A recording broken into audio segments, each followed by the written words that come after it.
I mean, how many times, guys, have we seen the stupid play with the tight end running down the line of scrimmage, rolling out Avery to his left, and even if he throws it right away, which he usually does, the tight end is chopped down right away. Like, it's a terrible play call. So I don't agree with much of what Chris Kleiman says. Here's what I would suggest: run routes past the sticks.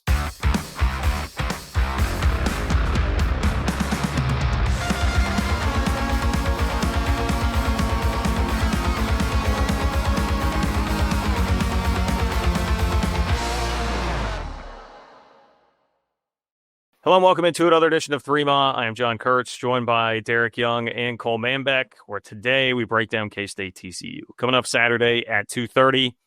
It's a good time if you want to be tailgating this Saturday. And if you're going to be out there at Bill Snyder Family Stadium, you know what you need. Some Ben Holiday bottled in bond bourbon from our friends at Holiday Distillery.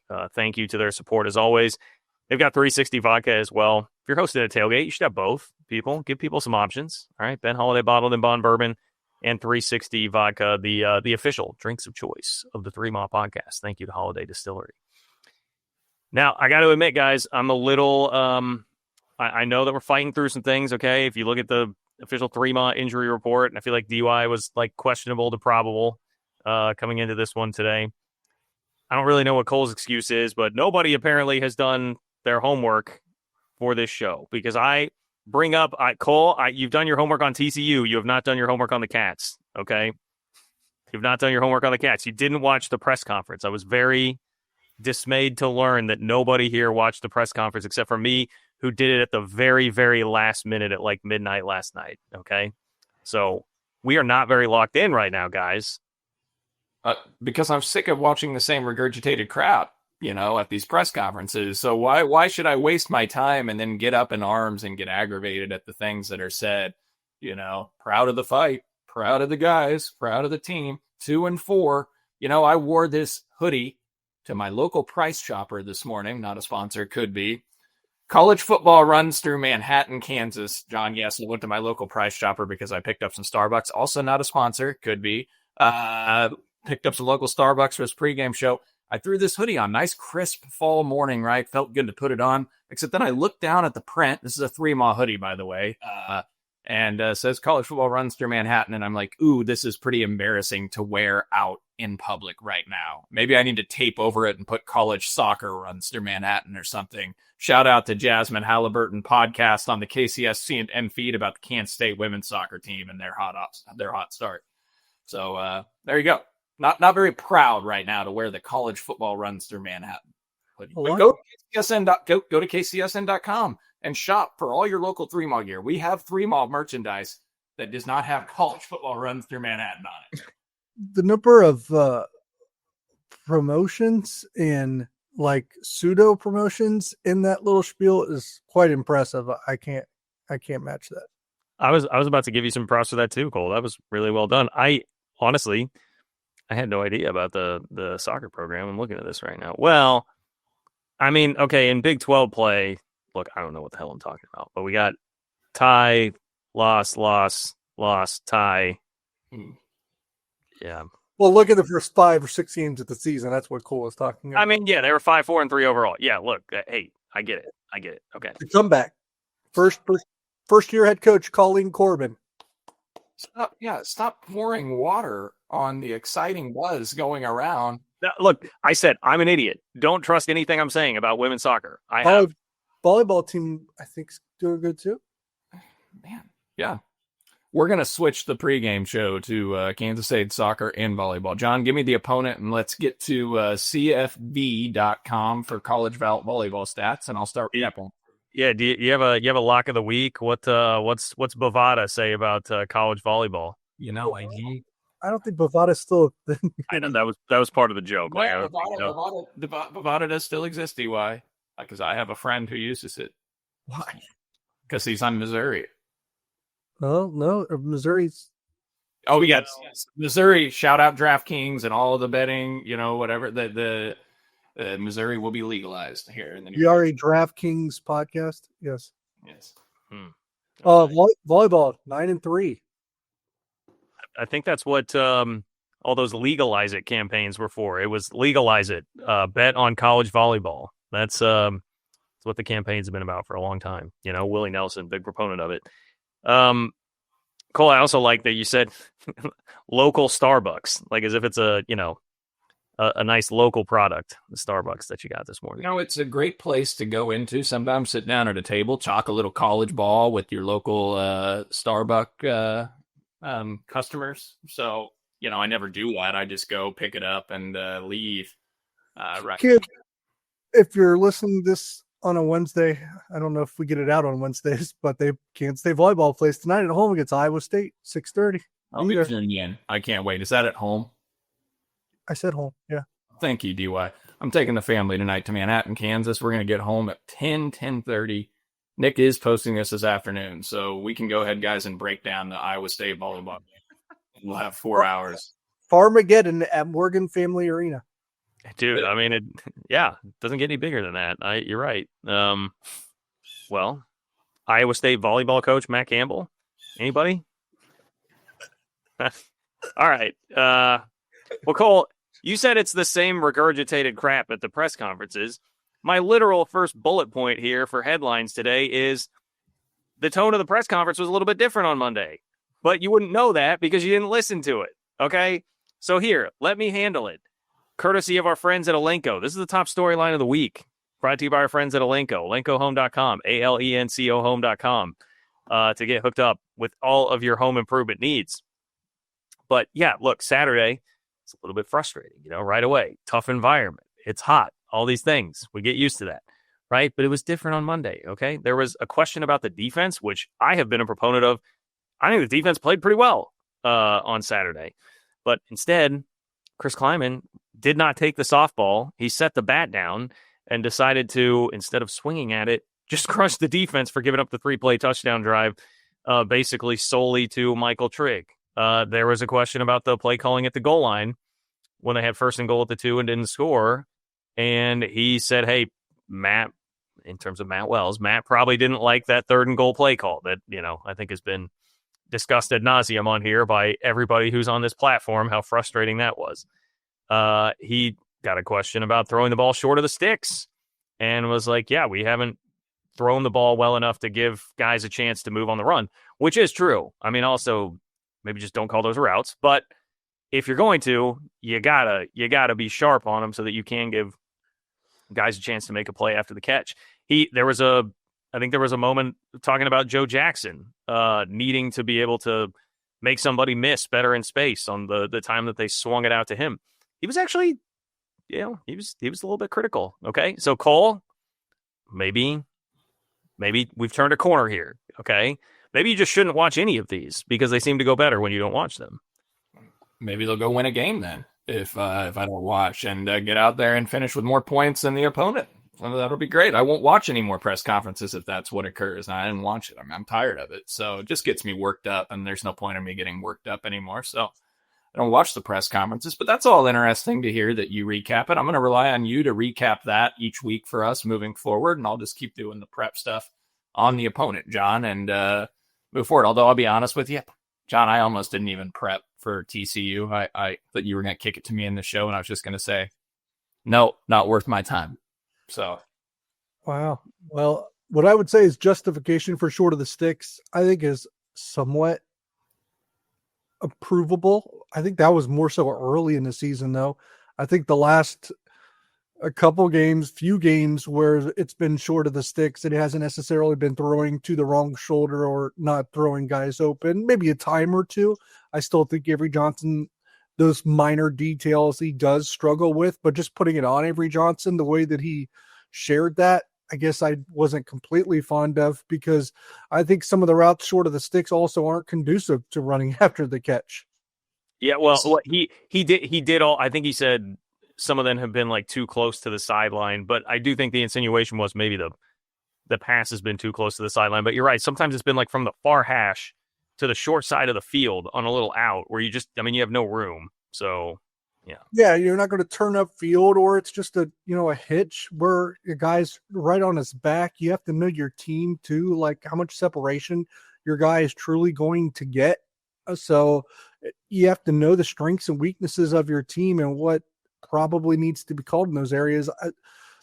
Again, you guys know it. I was critical of Avery Johnson in the first handful of games. I thought he was throwing to the wrong shoulder and not allowing for that yards after the catch. And you do have to call those sometimes short of the sticks, depending on how they are defending you.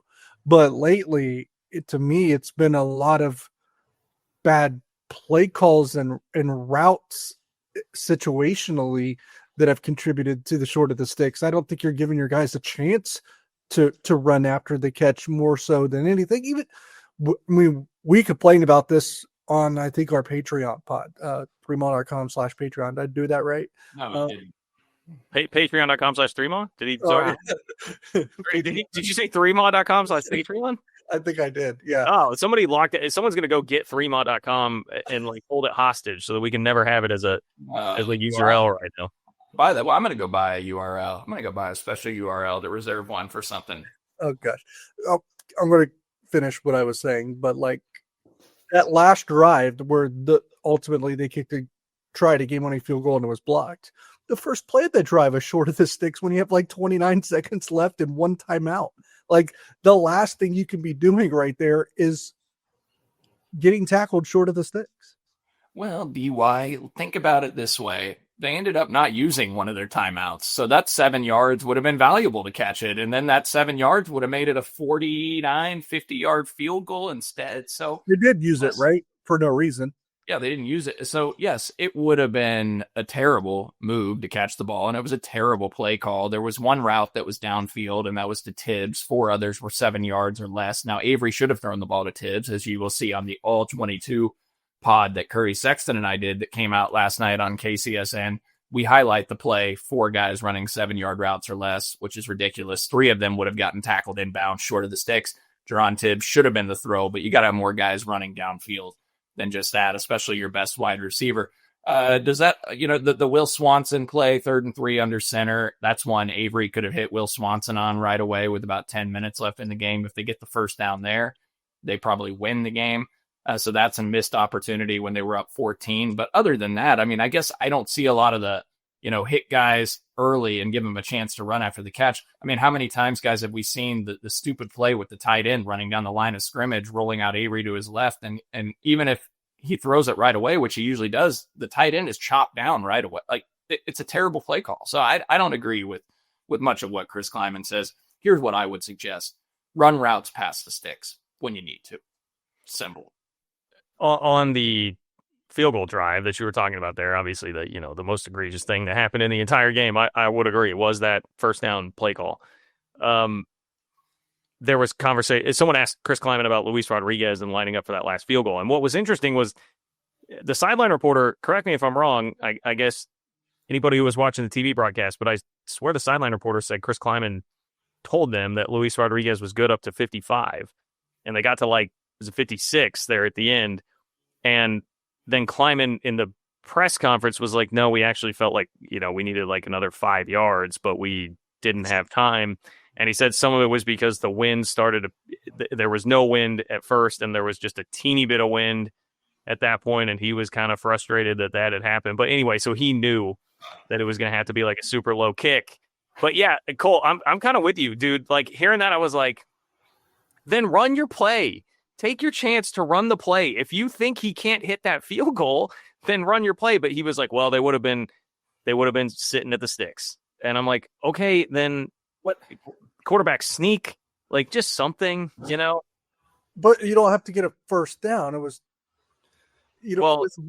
I'm sorry, sticks or he basically was saying they would have just been sitting on the short stuff. I don't want to. Yeah, you can run the ball there, which they should have done, and they would have got you the 3 or 4 yards you needed. For the record, maybe that sideline reporter's just making stuff up, because Kleiman also said post game that they were about 4 to 5 yards longer than they wanted to be.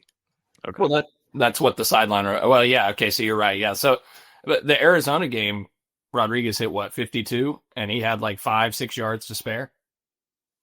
DY, what was the wind situation in Tucson that day? Did the gods have the wind going against K-State, or what? Can we stop the crap? I mean, the wind picked up a little bit. Give me a break. Stop.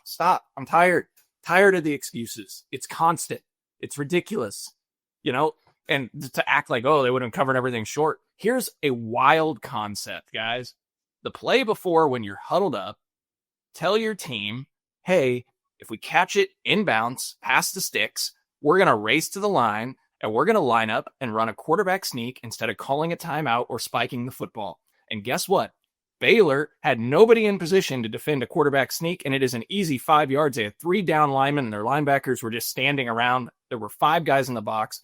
You can run a quarterback sneak, pick up 4 or 5 yards in 3 seconds. They snapped the ball with 6 seconds to spike it. Okay, they could have been down by 2.5, 3 seconds left on the clock with a timeout burnt at a 51-yard field goal. This is not rocket science. Prepare for every situation. They clearly don't prepare for those types of things because that's what, John, you mentioned Rocco Beck, okay? You always bring up Rocco Beck. I almost guarantee you right there, John, Rocco Beck does take that snap. Like they rush to the line. We've seen him do this before. And he just runs a quarterback sneak there knowing he's got a timeout. Yeah, I mean, yeah, well, or just a play. I mean, they would have been organized with something. Iowa State would have been organized with something, whether it's quarterback sneak or not. I do think like the specific running a quarterback sneak scenario. Yeah, I'm with you. Like Bill Snyder would be like, yes, of course, like prepare for everything. A specific quarterback sneak scenario. I mean, that is a really highly unique thing. But to me, the mind blowing part is that you're not drilled to have something, some play, something there. You had 6 seconds. Like you can get a playoff in 6 seconds. Like do something. I asked him after the game about that thought process that, his answer wasn't really satisfying, obviously, in my opinion. And I know that's not shocking, but his answer made it seem like he didn't trust his team to get down in time. Well, yeah, I mean, okay. And I was going to also say about the have another play thing, Cole. I mean, some of that may just be the difference between Rocco Becht and Avery Johnson. And I mean, I'm not trying to make that like a personal attack, but maybe they don't feel like that's in the cards for him to be totally ready for that. So to DY's point, it's either Chris Kleiman not having enough cojones in the moment to try and do what is probably the right thing there, or it's that this team structurally is not built to do that, which is obviously just a bigger problem in and of itself and ultimately comes back on him anyway. But yes, I do think that's a fair distinction to make by DY. Yes, but what I would say is like if you think it's too deep for kicker, you have to go ahead and make that call anyways. Like you have to have a play ready if you think that's too deep for your kicker, because there's enough time to get a play off. But on the flip side, and this is not a reason not to do it, like Avery Johnson, if we're going to be critical about anything with him this year, there's a few things to be critical about. He does have a not great internal clock. Well, remember the Arizona game last year at the end of the first half when he ran the clock out, right? So there's that. A lot of late throws, a lot of taking off too late. Everything's late with him a lot. Well, speaking of late, they snapped the play before that with 13 seconds left on the clock. The pass that went to Cook for 12 yards. That play took 8 seconds because Avery Johnson didn't see Cook right away, guys. And if you look at the all-22, Cook is open. He runs a route to the 35-yard line, and he has 5 yards cushion still on the receiver, or on the corner. Coke. So if Avery, what? Coke. His name is Coke. All right, no, whatever. So if Coke runs the ball to the now DY has me all discombobulated by name pronunciations. This is a lack of preparedness by me. I was just trying to find out who Cook was the whole time. I was like James Cook. Isaac Coke. I will learn to remember your name because you're in on key situations as well, and that was a nice play because he runs his route to the 35-yard line. And he has a 5-yard cushion still. If Avery sees him right away, he catches that ball with about 8 seconds left at the 35 and falls forward. Okay, but Avery sees him late. Coke, the defender starts to recover. Coke has to come upfield to make the catch and go back to the ball. And he catches it at the 38 and is tackled backwards, right? So like that 4-yard difference is huge. Plus the 2 to 3 seconds extra that Avery held the ball in the pocket was big. Otherwise, they had probably 7 or 8 seconds, actually 8 to 9 seconds there with one more play. They could go up and spike it, and they definitely could run another play. So, yeah. Well, Cole, I don't know if you saw the Chiefs game, but if you throw it too early, your receiver may not be looking for it. May just hit Hollywood Brown in the shoulder. So you're kind of damned if you do, damned if you don't here if you're a K-State Chiefs fan. Like, I don't know what you do. Coke was looking for the ball. Yeah, Coke set up at the 35, just squared away looking for it. But and good job by him coming back to get the ball because it was a little late. But Cole reverted back to Cook there. I call him Coke. So. All right. There's no. I checked the roster. There's no official pronunciation there, so I am to assume that it's Coke because Coke Industries, all that stuff is spelled the same way. So see, I can't be at fault if there's no pronunciation guide. I checked and couldn't find it. So. Yeah, it's only one of the bigger companies in Kansas. It's literally on the background of the press conference banner. Yeah. But Cole doesn't watch, so he wouldn't know. It's okay. We understand. Would Nick asked a good question. Would you feel better or worse about how the game ended because can you not see this happening? Avery holds the ball, gets flushed, or throws it to Jerron Tibbs, who bobbles it 3 times, which kills 3 seconds, before catching the ball. Like, would you feel better or worse had that happened versus not getting the field goal off? Absolutely, that probably happens, but I would run the ball. So that's me. I feel nothing anymore, so I would feel nothing. All right, great. That's perfect. Well, hey, speaking of the Chiefs, calling all Chiefs fans, you could be on the field at the 50 inside GEHA Field for the official coin toss at a Chiefs home game this season. Visit Chiefs.com/GEHA now. Enter to win a chance to be on the field for a once-in-a-lifetime view of the pregame coin toss. Plus, you can score other exclusive prizes. Enter for a chance to win at Chiefs.com/GEHA. GEHA is the proud partner of the Kansas City Chiefs. We are back in just a moment. We got the Horned Frogs and we got the Wildcats as K-State trying to get themselves back on track after a very tough defeat on the road at Baylor last week, 35-34. Right now, TCU, a short road favorite over at Bill Snyder Family Stadium Saturday afternoon. TCU right now at DraftKings Sportsbook -1.5 compared to K-State +1.5. And the total right now sitting at 55.5. That's dropped a couple of points throughout the course of the week from 57.5 down to 55.5. We've also seen some money come in over at DK Sportsbook, pushing that number from K-State at +2.5 to +1.5. So where do you go here if you're looking to wager on this matchup? I'm personally going to take the under at 55.5. You might be saying to yourself, well, we've seen K-State's defense struggle to make some big stops. That's true, but they've historically, especially under Chris Kleiman, have done very well against TCU in this matchup. They've won and covered in 4 of their last 5 meetings against TCU. 2 of those 5 winning straight up as underdogs. And I think part of that is going to be an improved play on defense. There's also a huge discrepancy between the money and the number of bets on the total. If you're looking at some of the splits over at DraftKings, 51% of the money is on the under, moving that number down despite only 32% of the bets. And I think the key stat to pay attention to is TCU has some struggles in limiting damage on third down. They rank 116th in the FBS this year in defensive third down percentage, allowing their opponents to convert on 44.3% of third downs. I think you're going to see longer drives from K-State this week. I think they're going to see more opportunities to lean into the running game, and that's going to chew up some clock. So I think that 55.5, yeah, you'd love to have it still be at 56 or 56.5 from where it was earlier in the week, but I still think this 55.5 is a good number and a quality play for K-State to hang in this game. If you want to take them as a short dog at home, certainly understand the play. But for me, I'm going to follow the money as opposed to the betting tickets. I do like the under in TCU at K-State at 55.5 over on DK Sportsbook. Chiefs Kingdom, I have got a question for you. What is your favorite touchdown?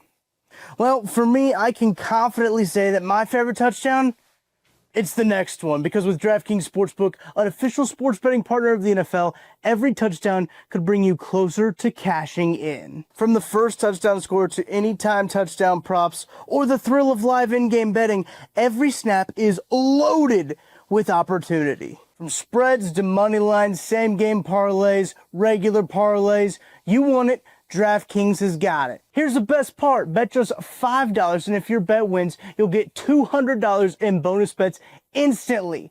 I use DraftKings Sportsbook, and you should too. Your team hitting pay dirt pays out to you. Download the DraftKings Sportsbook app now and use code KCSN. That's code KCSN to turn $5 into $200 in bonus bets if your bet wins. In partnership with DraftKings, the crown is yours. Gambling problem? Call 1-800-GAMBLER. In New York, call 877-8-HOPE-NY or text HOPE-NY 467-369. In Connecticut, help is available for problem gambling. Call 888-789-7777 or visit ccpg.org. Please play responsibly. On behalf of Boot Hill Casino and Resort in Kansas, fees may apply in Illinois. 21 plus age and eligibility varies by jurisdiction. Void in Ontario. Bet must win to receive reward. Minimum minus 500 odds required.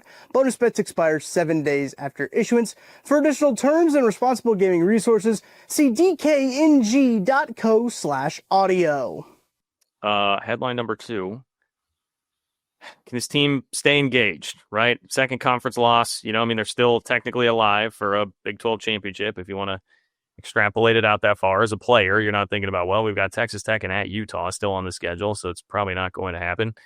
Can they keep the team fully engaged here? Where are you at on? I know that I've asked like some variation of this question basically every game this year, but that's kind of the deal with this team. To give them credit, they have played hard each of the last 2 weeks. They don't always play smart, but they play hard. Against UCF and Baylor. They have, really, I guess just Big 12 play in total, because I think the Iowa State game, they played hard too.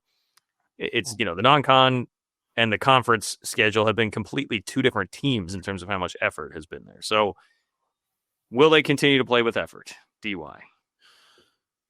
Well, I thought against Baylor, they played well enough to win and the coaches let them down, quite frankly. That's I think how I would if you had to summarize the game in one way, that's what I would say. Will they keep doing it, laying it on a line for a coaching staff that lets them down? Because I thought in the non-conference, they probably were coached up well enough, and the players let the coaches down. And now against Baylor, it was the reverse. So, it's anyone's guess as I hear all the paper popping from Cole. I know, I'm scared. I know. It's anyone's guess. What I will say is when you fall to 2-4 in that fashion, that could be particularly crippling. You're back at home. I'm going to guess you get a pretty good performance against TCU. Lose that game, and then I start to really wonder, though. Yeah, I just pulled up my play hard chart from the last few weeks that I've been keeping for Chris Kleiman coach teams, and I had him at a 92% play hard effort against Baylor. I had him at 86% against UCF, 28% against North Dakota, 87% against Iowa State, Army 29%. So it's trending upward if you look at my play. Wait. What was Arizona?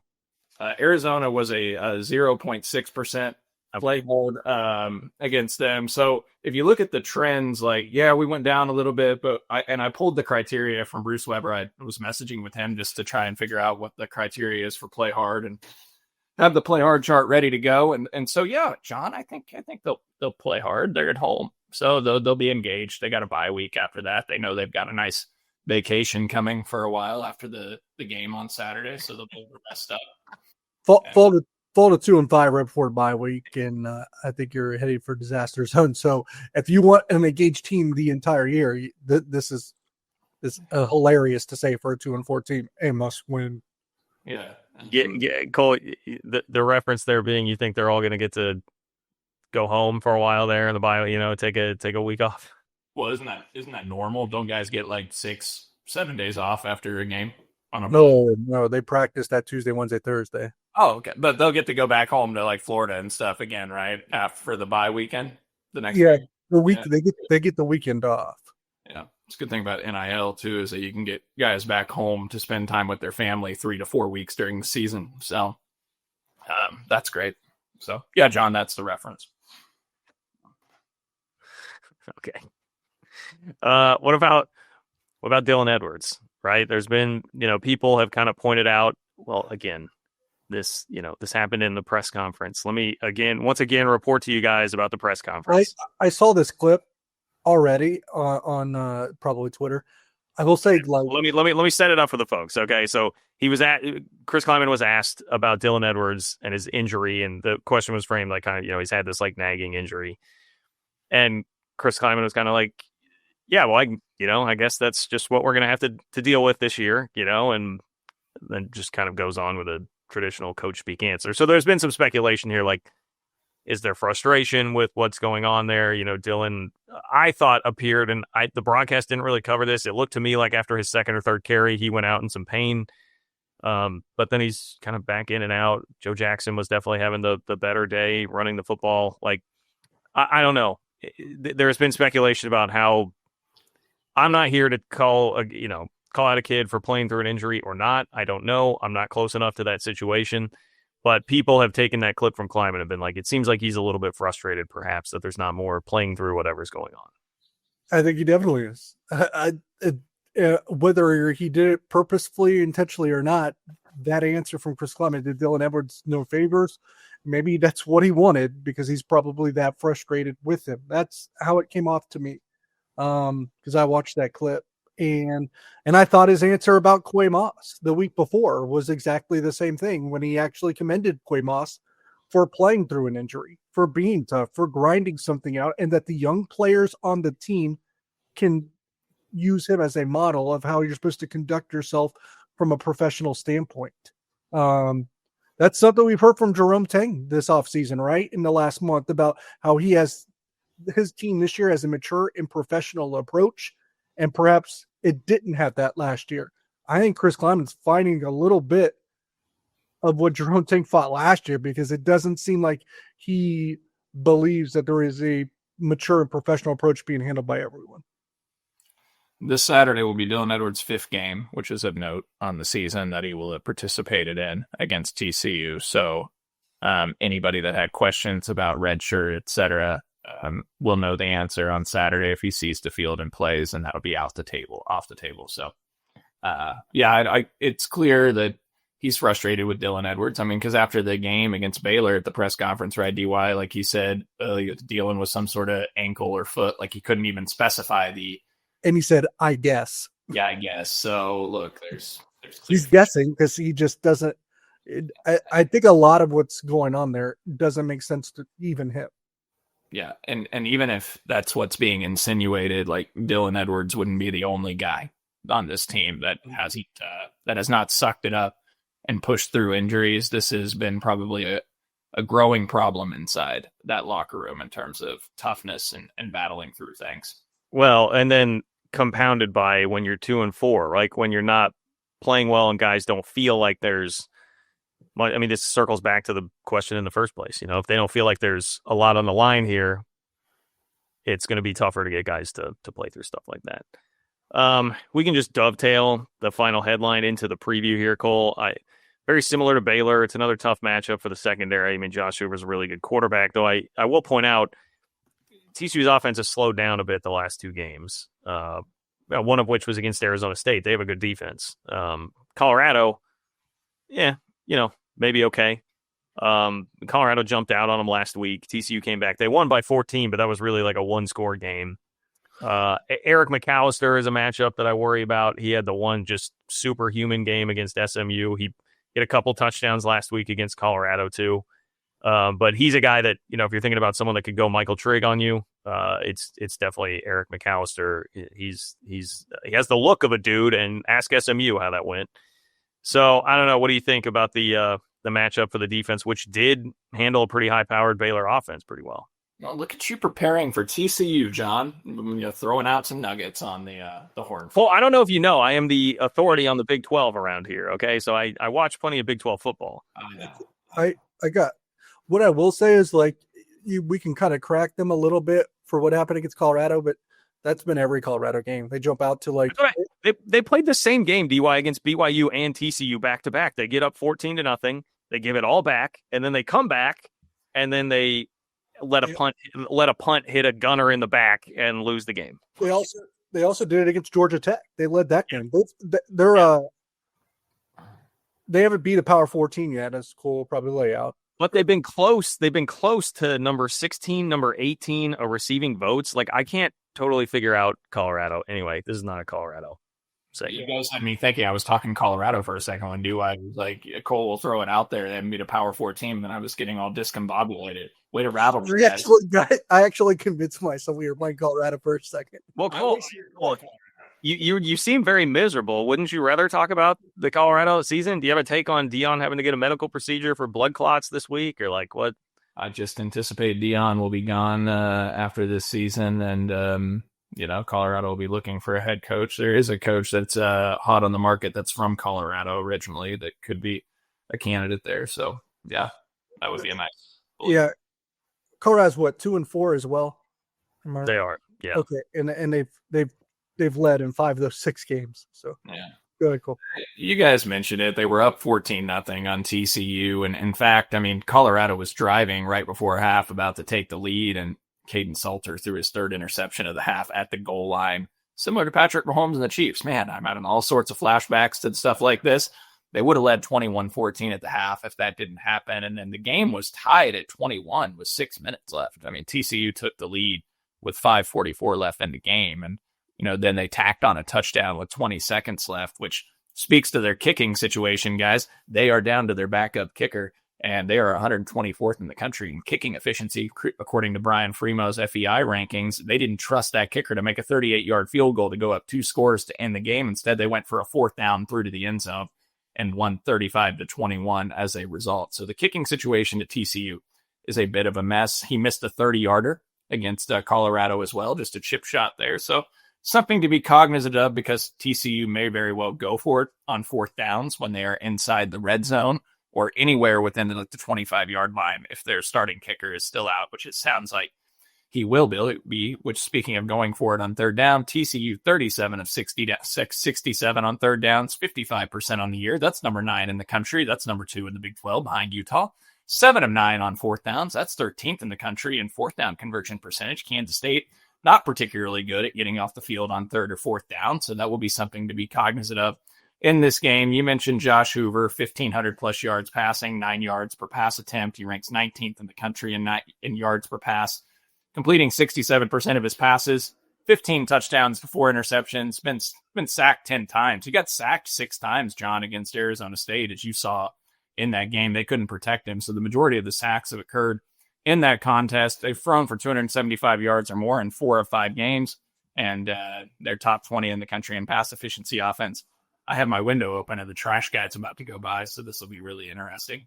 Cole, stop. Cole, no more excuses, please. Just do the segment. Just get through the segment. No more excuses. Shout out louder than the trash guy. All right. TCU 65 passes at 10 plus yards, 9th most in the country. Remember, Baylor was number 1 in the country with 87 now on the year. They're tied for 18th nationally with 23 passes at 20 yards or more. Good news, guys. K-State's 110th in the country defensively, allowing 52 passes at 10 plus yards allowed, and 118th in the country with 21 passes of 20 or more yards allowed. Here's one thing I'll mention on TCU's offense outside of what I already mentioned. They can't run the ball. John, you know this. You could speak to it. They averaged 3.7 yards per carry last year, and their leading rusher was just over 400 yards on the ground last season. This season, TCU 3.9 yards per carry, only 628 yards on the ground. Now, some of that's influenced by all the sacks that Hoover has taken. But against North Carolina, they ran for 200-plus yards. They haven't been able to run it against anybody else. Kavorian Barnes had a 75-yard run against North Carolina for a touchdown. Otherwise, he's got 36 carries for 129 yards on the year, 3.6 yards per rush. He's their leading rusher. He's missed 2 games. So they haven't been able to run it against anybody else. Colorado can't defend the run, and TCU only averaged 2.7 yards per carry and only 94 yards on the ground. And against Arizona State the week before, because of the sacks, Hoover took 25 carries, some of those sacks, for 10 yards. So they are more of a one-dimensional team that's going to drop back and look to throw it on you. They throw it on 54% of their plays versus FBS opponents. That's 31st in the country. Last season, nearly 57% of their plays were passes, which was top 15 in America. Joseph Manbeck is kind of the go-to receiver, the Houston transfer, when Josh Hoover needs a 3rd down conversion. Yeah, they've got a good rapport. But Eric McAllister, you mentioned it, John, 2 years at Boise State, now 2 years at TCU. Almost 2,300 yards in his career receiving, 114 receptions, big play threat. He's got 20 yards per catch in his college football career on 114 receptions. I mean, 6'3", so is Manbeck. So they're big on the outside. Yeah, Manjack is the guy you'll see. He wears no gloves, like no equipment, no nothing, very old school. But yeah, he's kind of your like.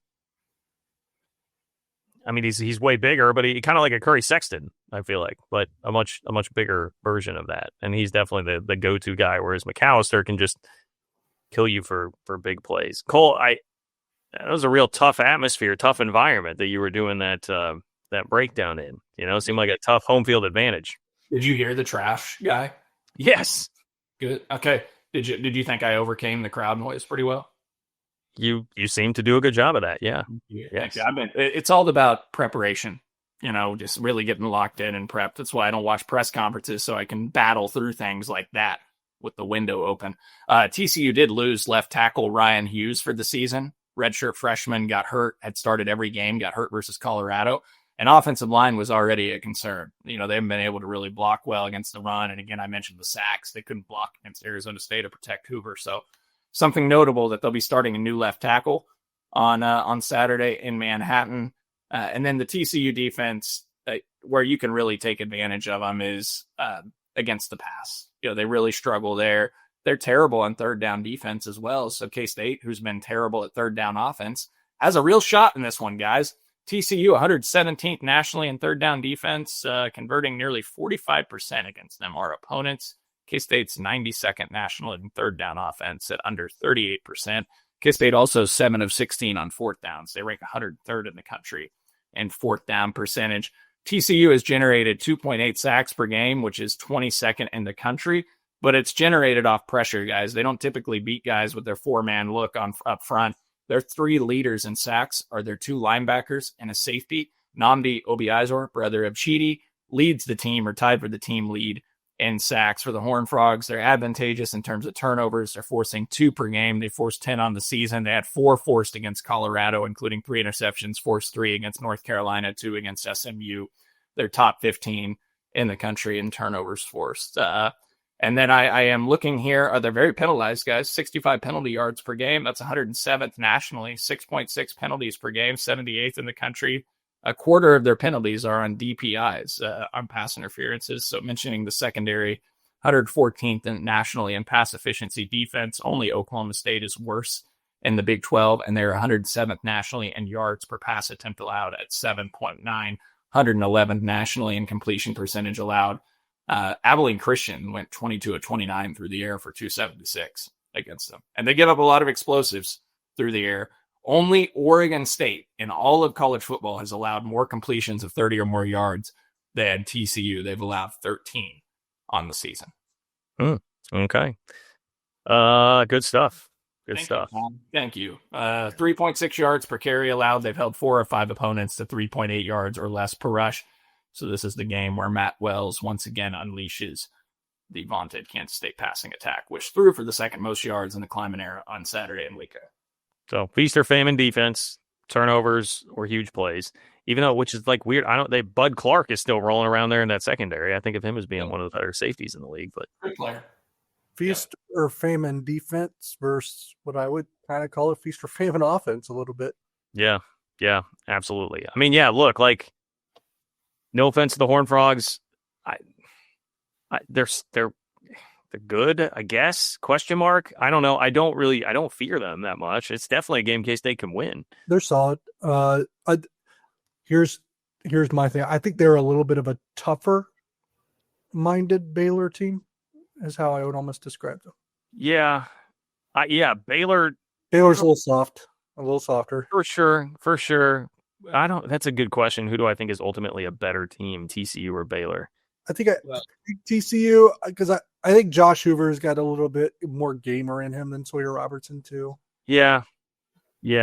Keep in mind, Baylor, I did harp on the defense for TCU in terms of the secondary, but if you look at FEI rankings from Brian Primo, Baylor's defense ranks 85th in the country in the FEI, and TCU's 35th nationally. So there's a pretty drastic defensive difference. Baylor, I would argue, is a little better offensively because of the balance that they have. But defensively, TCU has a better defense. So I think they're a more complete team. And I just think they got tougher, more physical players. I don't think Baylor is all that tough or physical. Yeah. I'm going to put you guys through the ringer, man. I got some good either ors here for quick hitters coming up next. Looking for tickets for your next event? Tickets for Less is your #1 source. Save big on every purchase when you use promo code KCSN at ticketsforless.com. Success in real estate takes more than vision. It takes the right financial partner. When someone takes something rundown and turns it into something great, that's called a comeback story, like Brain Group. They take distressed properties here in KC, completely rework them, and then turn them into valuable real estate. But that kind of work needs the right bank behind it. Enter Emprise Bank. They're not about cookie-cutter loans. They saw Brain Group's vision, backed them, and now they're making big moves in Kansas City real estate. Talk about your partner in possible. Emprise doesn't do one-size-fits-all financing. They invest in potential and back growth. Visit emprisebank.com/KC to learn more. Emprise Bank, member FDIC, equal housing lender. All right. Your life is on the line, boys. You need a win. Okay. Yeah.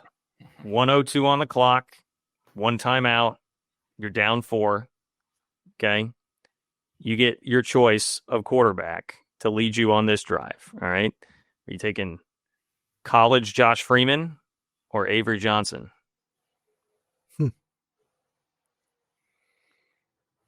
I don't remember college Josh Freeman as much. It wasn't necessarily my time. I know I obviously watched games that he played in college and all that. I was still a college football fan at the time. I'm probably going to take Avery Johnson because it's funny that I want to take Avery Johnson because of the running aspect, even though he doesn't always take off. But in those types of drives, he does. So I'll take Avery. Which gives me Jordy Nelson on my team, so I get Jordy right to throw to, John. I didn't say that. Just sight unseen, rest of the roster. You got to pick your quarterback first. All right, I'll take Avery then. Though I do recall that game-winning drive against Oklahoma State in Manhattan in 2006 when Josh Freeman scrambled into the end zone and gave K-State that victory. Avery Johnson gets in Boulder last year there. Yeah. I mean, it's very. I can't recall other like game-winning drives or game-tying drives from Freeman, John, unless you can. Or Avery Johnson in that North Dakota game this year. The Texas game, they were sort of always out in front, right? So both Texas games. Yeah, I mean, part of the reason I asked that is because some people I've heard that conversation kicked around this week, like that. You know, he still has a lot of story to write, but in terms of like legacy at K-State, Avery Johnson's could be in the vicinity of a Josh Freeman, guy with a lot of talent, had some nice moments, but ultimately left people disappointed. So thought that was an interesting one. All right.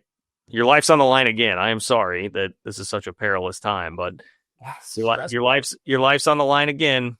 You got to go win a game. And the only choice that I'm giving you, everything else sight unseen, but the only choice I'm giving you is your special teams unit. And you have to take the Kansas City Chiefs special teams unit or the Kansas State Fighting Wildcats special teams unit. Who are you taking? Probably the Chiefs. I feel like they mess up a little bit less. Like, I don't. Did you watch? No, football? Yeah, but did you watch Kansas State? Like I'm saying, like I feel like the Chiefs have less weeks where it's a problem. Maybe I don't know. I'll give a lean to the Chiefs, though. I also will just shout out. You know, I will also just shout out Dave Toub, who I think is one of the most overrated coaches in the entire industry in the NFL. I mean, just that guy. I don't understand it. But what is it with you and NFL special teams coaches, Cole? You don't seem to like them very much. Can't wait for Chris Kleiman to bring Toub aboard. I mean, dude, the Chiefs on Monday had 4 special teams penalties. There was a kickoff out of bounds with the game on the line, and you guys know, all those. Obviously, the return penalties were backbreakers too. You know, I mean, the Jack Cochran gets like 3. People talk about him being soft. Andy Reid didn't seem to like him. Whatever, just block without even making it close. But nothing drives me insane more than you've got your defense has a key drive coming up, and your kicker kicks it out of bounds. Or you give up a return to the 36. Kleiman actually called that out, I believe, in the press conference as well, too. Made a note of that, which that did warm my heart, that he called out giving up a return to the 36 when the game's on the line and you need to prevent a field goal. You're getting through to him, John. What I will say, I thought Jeez, I thought 3 of those 4 special teams penalties called on the Chiefs were absolutely dog shit too, to be quite honest. Well, I'm not. Again, don't make it close. And they've developed a reputation for being that. Look, whatever. Both special teams units. Yeah. The K-State, you have a blocked game-winning field goal. I realize it was long, but you give up the kickoff return to the 36. One of your returns is a fumble that has to get overturned. Another one is a block in the back. Another one was a return for 7 yards to the 12-yard line. What? In the punts. What are we doing? Yeah. Shanked a couple punts. Yeah. Got better as the game went on, but yes, shanked a couple punts. I don't know. I think I would probably just panic and die anyway if I had the choice of either one of those. Which number will be higher on Saturday? I'm going to give you Josh Hoover passing yards or Avery Johnson total yards from scrimmage. I'll say Hoover passing because I think he's got a chance to have probably around 325, 350. We know TCU won't really try to run the ball. I think because Kansas State hangs around, I mean, the game's going to be close to where the game script's going to be conducive to TCU throwing the ball 80% of the time, just like they like. So I'll give Hoover passing. Part of the reason I ask is because Hoover's passing numbers have been down the last 2 weeks. If you did this, the last 2 Big 12 games these two teams have played, Avery would have actually won each of the last 2 in terms of total yards versus passing yards. But sorry, we'll just throw that in before you go. I think Colorado's a better defense than K-State too. So. Look at you swaying me, John. I'm still taking Hoover. Passing yards. I'll give same reasons DY did. Okay. All right. We're mailing it in here at the end of the show, aren't we? You know what? We'll bring it. Give me the next one. I'll be ready. What do you? Okay. All right. Who would you be more scared of playing right now, Cincinnati or Arizona State? Arizona State still it's going to be hard for me to come around on Cincinnati, but that's me personally. They were up 31-7 on Iowa State, man. Yeah, well, and Cole called it, and Iowa State's being shredded with injury, I think is definitely impactful because, again, Iowa ran for 200 yards in the first half. They weren't even throwing the ball, and they have the corner injuries. Yeah, Iowa State puts corners in the run game. They're a little bit different schematically, but yeah. John, I feel like you're going to go with Cincinnati by the way you talked about it there. So I'm close. I'm close on that, but I just don't think. I think Arizona State's still a little bit more complete. I know they held Iowa State, Cincinnati did in check a little bit, but I still think the Cincinnati defense is too poor over the length of the season. So I just think Arizona State's better defensively, and with Sam Levitt, that kind of matches Sorsby to me, and so I'll take Arizona State. I think right now I might be more scared to play Cincinnati. By the end of the year, Arizona State seems to be coming around a bit offensively. So by the end of the year, they may be more dangerous. Finally, who would you rather have as your quarterback right now? Arch Manning or Drew Aller? Probably Drew Aller. Drew Aller statistically is far worse, I will say, of the two. Man, I'll take Drew Aller, I guess. He's at least won before. But man, I couldn't believe doing the post-game show live with you that they were down 20 to UCLA, John, when you said that score. And then I watched that game, the rest of it. Couldn't believe when they blocked the punt for a touchdown, they weren't able to get over the hump. So I'll take Aller. And Drew Aller has let me look at the Drew Aller numbers again. I was looking at it last night because I was going to, I did this version of it last week with James Franklin v. Brian Kelly. And so I was thinking about disappointing teams here. Yeah, so Aller, he doesn't even have 1,000 passing yards. He's got 963 passing yards this year. So John, is Andy Kotelnicki a fraud? Well, yeah, Cole, you're right. This is one of my big takes staring me right in the face, not looking real great. I have been a big time Andy Kotelnicki truther. I like the guy a lot. So I went to his rushing yards. So I was like, well, he's got to be getting there somewhere. He only has 147 rushing yards too. So. Yeah, so is Kotelnicki is Lance Leipold driving that Kansas offense at KU? Is Zabrowski the guy? Makes me wonder. The offense looks similar to what it did under Kotelnicki now, but Kotelnicki can't do anything with Franklin. Is Franklin overriding what Kotelnicki's trying to do? Does he not have the freedom that he had at Kansas? I don't know. It's just the shine is wearing off of him. Yeah. They have 12 rushing touchdowns. They're running the ball. They probably need to run the ball more, but oof. Yeah, it's a good question, Cole. I'm sure a Penn State fan would tell you that it's just James Franklin, and that's the issue. But I'm not close enough to what's going on at Penn State there to really know. Okay, I didn't even have to ask this week. We all got our lead pipe lock of the week correct, right? Cole had Cincinnati. No, I had Clemson with you. You and I took Clemson.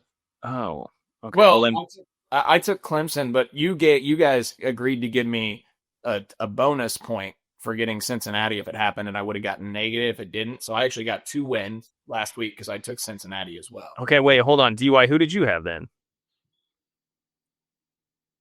Are you sure if you went unbeaten, he didn't take Clemson? I thought DY was the one that took Clemson with me.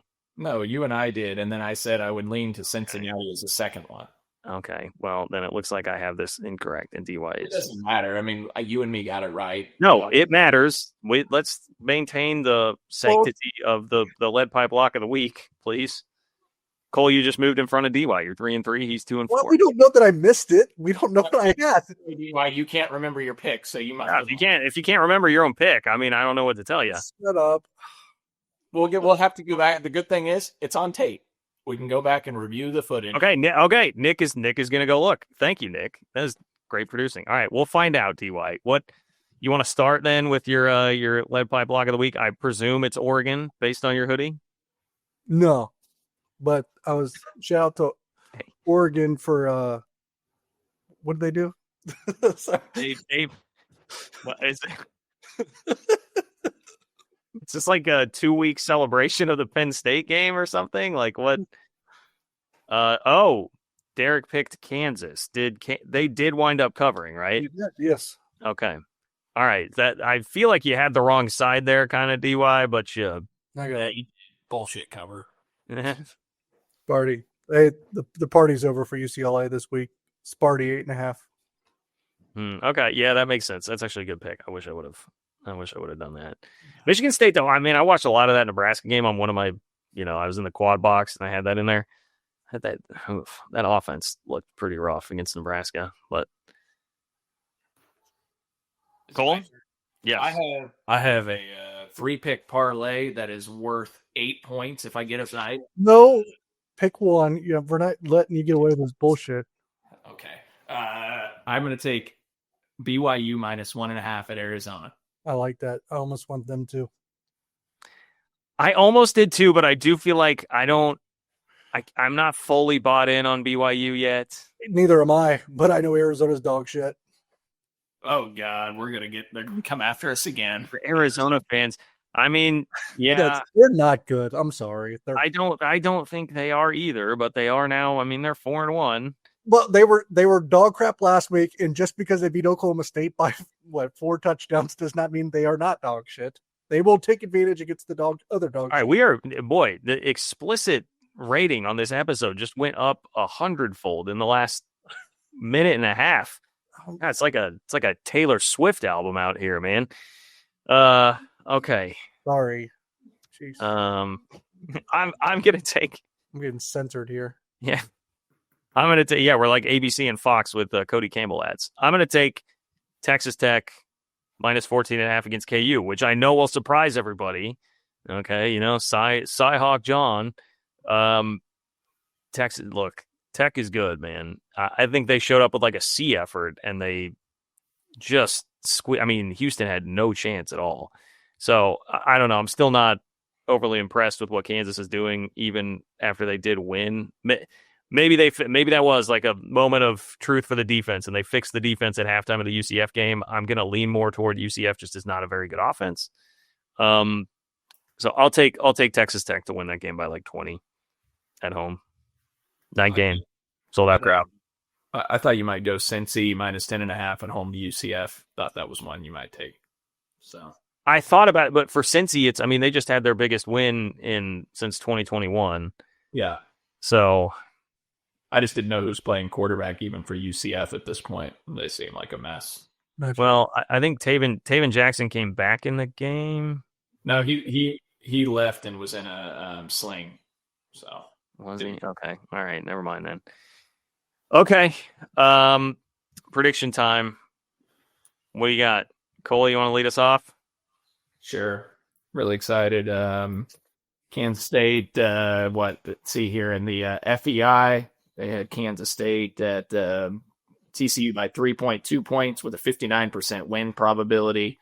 That's Brian Fremo's FEI rankings. The SP Plus has TCU by 7.8 points with a 69% win probability because the SP Plus has TCU as the 26th ranked team in the country in Kansas State. Number 60 nationally, Kansas State a 1.5 point underdog. Look for Kansas State to pull the upset on Saturday. They're going to come out on top 31, TCU 27. I think it'll be like a lot of other Kansas State games. They lose by one score. It'll probably be a similar score to last week, not identical, but a similar score to last week, except they won't be up 14 and lose it. They'll probably be trailing the whole game. I got TCU 31-27.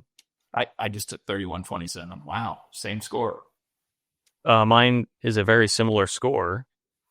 I'm going to take TCU to win, but I listened, all you guys picking TCU to score 31 or 27, like derivatives that might include field goals or whatever.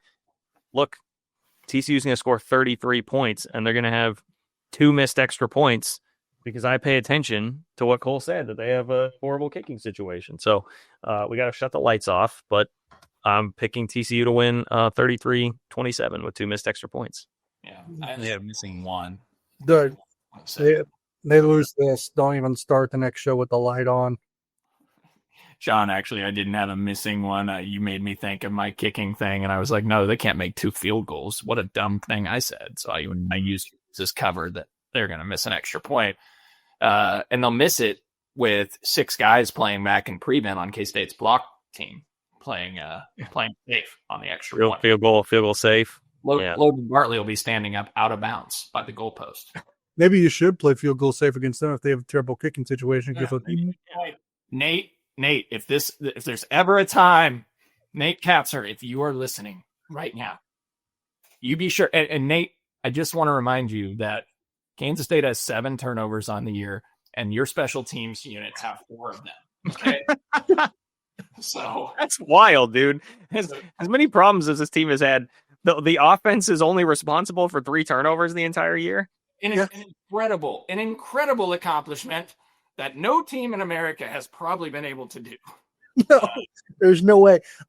What I will say is, because the dumbest crap, since I'll censor myself for John, that keeps happening to K-State keeps happening, because we just had this conversation. We're going to run a fake field goal, and K-State's not going to be ready for it. Listen, Nate heard all the criticism about not going for the block. They're going to oversell out. It's going to be a fake field goal. Folks, we are calling it now. We are calling it out. Nate Katzer, red alert. Somebody put on the Jumbotron, sound siren before TCU lines up for a kick, and put on the Jumbotron. I don't care. Put it's a fake, Nate. Alert him so that he is prepared for what could unfold. And we told you, TCU might do it. All right. So absolutely. I mean, I'm not even kidding. I can see a fake field goal this weekend. John. Yeah, it says alert. We're going to need that to be a little louder in the stadium, John, in order for Nate to hear that. Well, let's not kid ourselves. John's not going to the game. Oh yeah, are you not going, John? Well, here's the thing, man. What I've discovered with the YouTube flow is I get it works out so much better if I just pop in and do live instant reactions to games. And so I just, from a business standpoint, it does me a whole lot more good to just be at home and be able to pop in right after games are done. So I will not be there. Wow. Well, there's a chance I will not be there. Cole, don't ask me what I'm doing next week. It's about. I know, but I'm gonna go to Provo for the Holy War. So. Oh wow. So you're going to a BYU game, but you're not going to a Kansas State game this weekend. I went to the first one. Yeah. So we got to change. No, this one was in Ireland. You were not there. Oh yeah, you're right. Well, I went to the first home game. Yeah. Cyhawk, Cougs, Kurtz. I guess we gotta keep adding anything but K-State Kurtz. Yeah. Oh wow. Well, K-State without Kurtz. Okay, well, shoot. No, you're gonna workshop that. You're gonna need to workshop that. We'll work on that later. But again, just shout out to Nate Katzer for turning it over more than the offense. Should that be the next project? Should I look at every college football team and see if Shout out to Nate Katzer for giving up a fake field goal this weekend. Yeah. Cool. I would love that if you could do that. John, that would take me so long. I have to go through every special teams. I know, but Cole, you are the most dedicated researcher in the entire country. Would you like me to get Ben Newman to pump you up for it?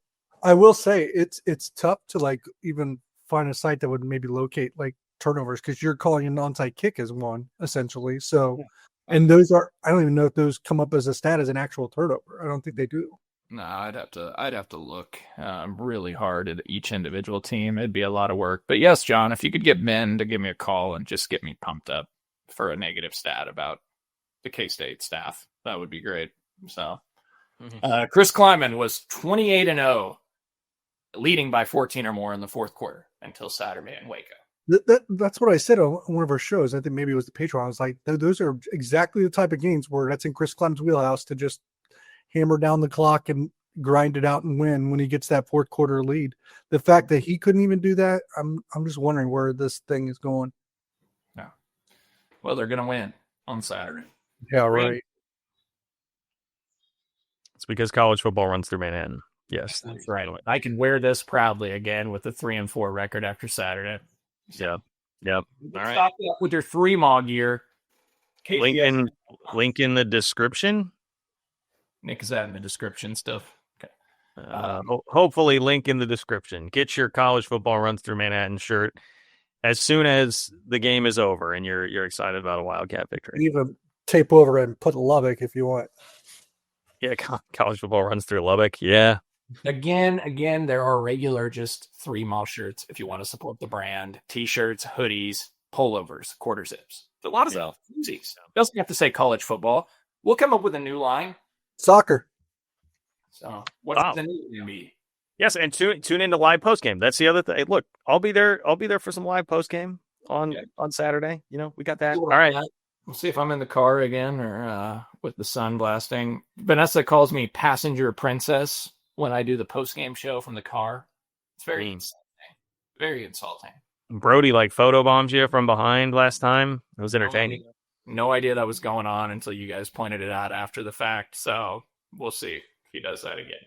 Yep, lots of good stuff. Okay, Holiday Distillery, thank you. Alenko Home, thank you. AlenkoHome.com for all your home improvement needs. Make sure you hit them up. Thanks to Nick, as always, doing a great job producing. And for DY and Cole, I'm John. We'll see you very soon. Take care.